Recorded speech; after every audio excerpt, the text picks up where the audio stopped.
शक्ति और ताकत और तप के प्रताप से प्रकृति अपने संतुलन बनाए रखती है।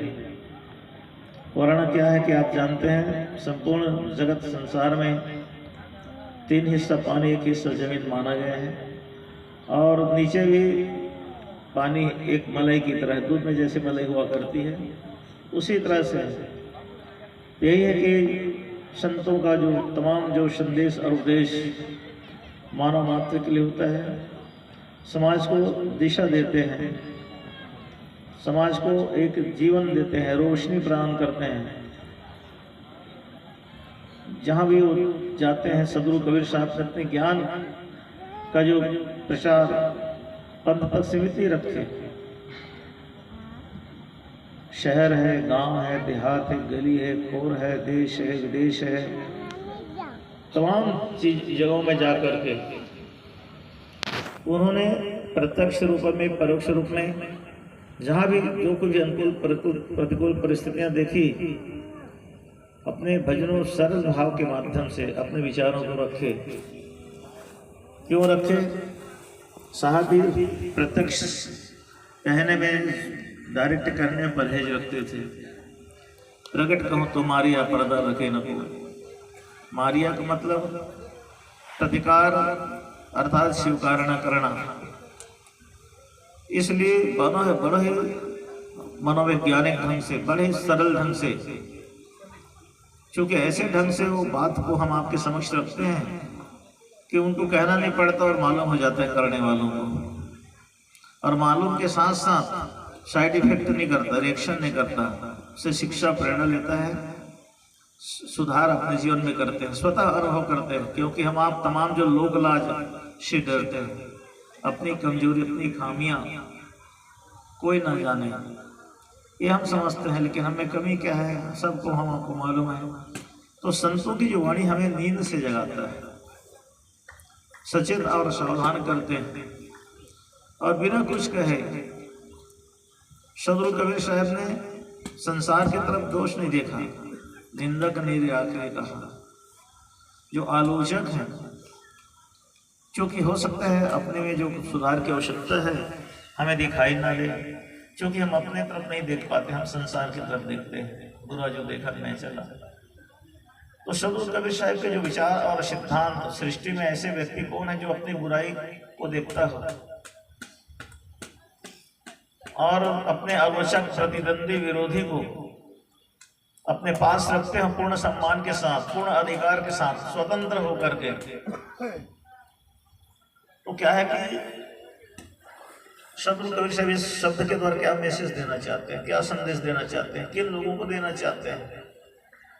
आज भले हम उनकी वाणी पर कहाँ तक विश्वास कर रहे हैं और कहाँ तक अपने जीवन में इनकार और स्वीकार कर रहे हैं, ये हमारे सोच और विचारों पर निर्भर करता है। लेकिन निष्पक्ष तौर से इन पर ध्यान नहीं दे पाते हैं, अपने जीवन में सुधार या परिवर्तन की आवश्यकता महसूस नहीं करते हैं। दिन रात सवेरे शाम ठंडी गर्मी वर्षा की तरह चल रहा है। इसका कारण क्या है? क्योंकि सदगुरु कबीर साहब का एक ऐसा औषधि पेश करना चाहते हैं जो बिना दाम के सदियों से चल रही जो जन्म का जो चक्र है वो यूं ही समाप्त हो सकता है। क्योंकि हम तमाम पक्षपात में पड़े हुए हैं, जहाँ अपना पक्षापक्षी के कारण सब जगह भगवान निरपक्ष के हरे सोई शब्द जान। निष्पक्षता की ओर जब आगे बढ़ेंगे, फिर हम साहिब के जो विचारधारा है, साहिब की जो भावना है, साहिब के जो उनके जो उस रहस्य शायद हम अपने के समझ में आ सकती है। तो सदगुरु कबीर साहब ने हम आपके लिए, उनका जीवन समाज के लिए था, संसार के लिए था, सबके लिए थे। लेकिन शायद हम लोगों ने कभी भी समझने का प्रयास नहीं किया। साहब ने हम सबको अपना समझा, लेकिन हम साहब को भी पंथ संप्रदाय, क्योंकि अपने कईपंथ में भी कितने के विभाजन हैं, गिनाने की आवश्यकता नहीं है, आप लोग सब जानते हैं। साहब ने कहा कि मैं रोऊं जगत को मोह को रोए न कोय, मोह को रोए सोच न जो शब्द विवेकी होए। अर्थात जहाँ शब्द के विवेक का अभाव है जो गहराई की तरफ हम आप नहीं जा पाते हैं। शब्द का विचारण है, शब्द का चिंतन है, शब्द का ध्यान है, शब्द का शोधन और खोजन है, शब्द का एक तरह से भंजन नहीं। तो इस तरह से क्या है, इस तरह से इधर से श्रवण की इधर से हमने बहा दिया। यही है कि विचारधारों में अंतर होने के कारण जो है साहब को भी हम लोगों ने क्या साहब को क्या बांट सकते हैं, स्वतः बैठे हुए हैं। इसलिए साहब की जो वाणी है प्राय विशेषकर जो विविध मुमुक्षु हैं, जिज्ञासु हैं, जो अपने इष्ट देव के रूप में मानते हैं, ईश्वर परमात्मा के रूप में मानते हैं, सदगुरु के रूप में मानते हैं। हम आपके लिए तो कम से कम करो विचार जो शब्द हो जाए, जो दुखों का जो कार्य जो कारण है उन विषयों पर साहब ने चिंतन करने के लिए कहा, मनन करने के लिए कहा। जो दुख का जो कार्य कारण है उसको समाप्ति करने के लिए कहा।